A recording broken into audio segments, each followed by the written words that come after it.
Anche oggi la lista nera dei crimini commessi in Veneto contempla ben 21 atti delittuosi, con un allarme crescente non solo tra i singoli cittadini ma anche tra le istituzioni locali e tra le associazioni di categoria. Se Roma non si sveglia e manda uomini e mezzi, carabinieri, poliziotti, finanzieri e militari per combattere questa cancrena, temo che qualche camionetta di strade sicure, messa qui e là in 3 città, sia soltanto poco più di uno degli ennesimi spot senza contenuto ai quali Renzi e i suoi ministri ci hanno tristemente abituato. Con queste parole il governatore Luca Zaia rilancia ancora una volta l'allarme criminalità, che dice non accenna a diminuire, anzi aumenta in quantità e in aggressività dei malviventi, sempre più spavaldi, duri e organizzati.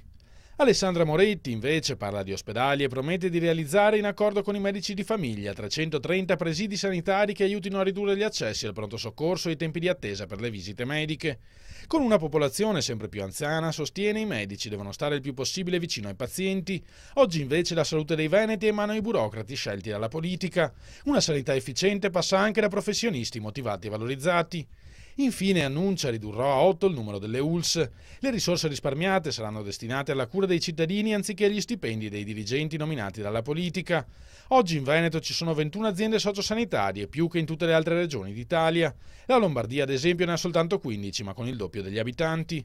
Solo fumogeni, secondo il grillino Jacopo Berti, che entra a gamba tesa su entrambi i temi, accusando indifferentemente Lega e PD. La sanità è un servizio capillare che va tenuto vicino ai cittadini. Noi paghiamo le tasse per quello, non per ingrassare gli amici degli amici.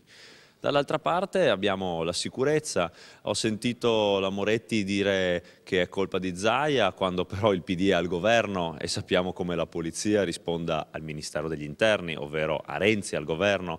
Dall'altra parte sento Zaia dire che è colpa del governo, ma ricordiamoci che è la sua regione, la sta governando lui. Qua mi sembra che tutti cerchino di scaricarlo il barile, quando in verità la colpa è soltanto loro.